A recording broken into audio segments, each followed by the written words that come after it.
Okay, we are ready to start the Q&A. Our first question is Ry Rivard with Politico. Ry.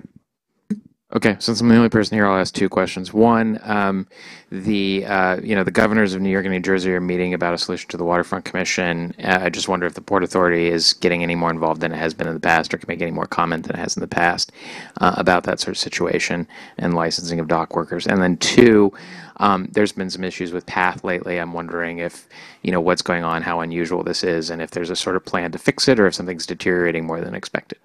Thank you. On the first question, Port Authority believes that the enforcement, the background checks, the effort to assure that corruption is not present in the port is very, very important. As you point out, the governor's offices have been talking. We have been keeping up to date on the consultations, and we intend to support the resolution that they arrive at. With respect to PATH, we are carrying out a lot of maintenance work on the track in particular, and we're committed to continue to upgrade a 100-year-old railroad, and it simply requires a lot of maintenance. Next question is virtual. Skylar Woodhouse with Bloomberg. Skylar. Hi, can you guys hear me? Yes, we can. Hi, so I just wanted to ask also on PATH, Bloomberg, I think it was yesterday, had a story out about how more people are just moving to Jersey City. So I'm just curious if you all have any plans to increase, PATH service, if there's more people moving over into Jersey City, and they're doing their commute into the city, if you're gonna have plans to just kind of increase service or have more trains or so forth, or such. Well, we're committed to assuring that PATH has the capacity to serve its ridership, particularly as activity returns or continues to return post-COVID.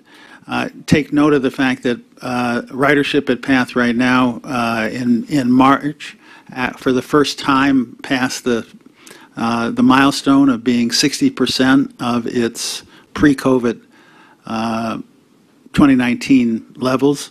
So we are seeing a slow but steady recovery. What has happened actually in the course of the last 30 days is highly relevant to what you asked, which is we have just started to phase in 9-car service on the Newark to World Trade Center line. As we increase it, and we will over the next year or so, PATH will see a 40%, or the capability for a 40% increase in its carrying capacity. And we certainly anticipate that that will be adequate even for the extraordinary growth that Jersey City is seeing. Skylar, did you have a second part of your question? No, I am all good. Thank you. Okay, thank you. Thanks, Skylar. Last question is Larry Higgs with New Jersey Advanced Media. Larry. How you doing? Can you hear me? Yes. Hi, Larry. How are you? The first question is, I've been told that a decision has been made about the request for suicide prevention infrastructure at the Bayonne Bridge, and that safety netting would be installed on the eastbound roadway side. Can you confirm that? And if that is happening, when do you hope to have that installation happen? The second question that I have is related to the Q1 performance. In the past, you had mentioned that the agency has been suffering from a $3 billion revenue shortfall due to COVID. How has the performance in Q1 helped make up that shortfall? I will start with your first question. We did respond to several public officials describing our approach to the Bayonne Bridge. We are looking very closely at additional safety measures.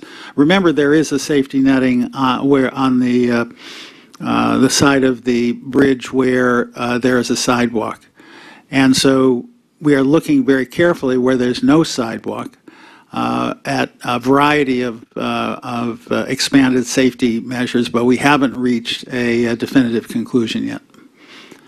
With respect to the financial performance, we are we're coming back from COVID, but the $3 billion revenue loss has not gone away. We have experienced it.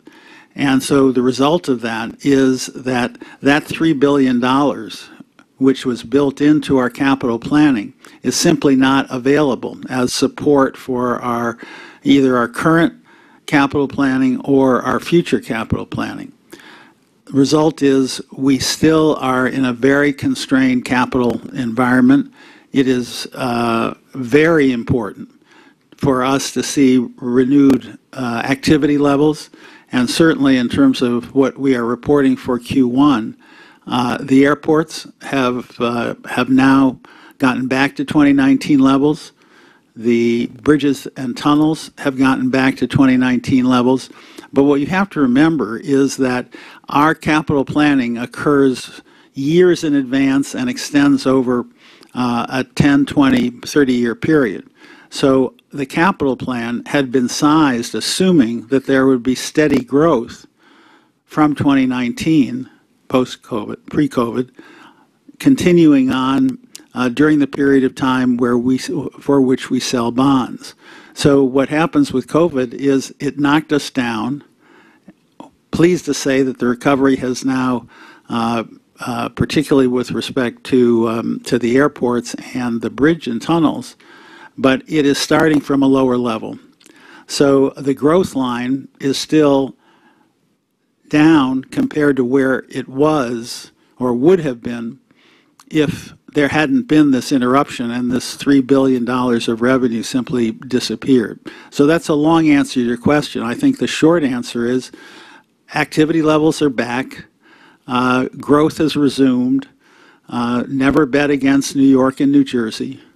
All positive, but it does not relieve the fact that we lost $3 billion of growth and that our growth curve, if you want to call it that, is simply lower than where we had assumed it would have been, and that was what our capital plan was based on. So there will be delays in terms of some of our capital projects, where that's what we continue to examine and re-examine.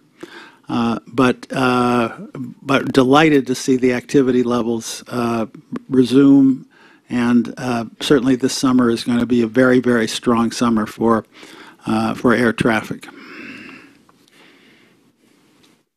Very good. That concludes the Q&A. Thank you very much, everyone. Thank you.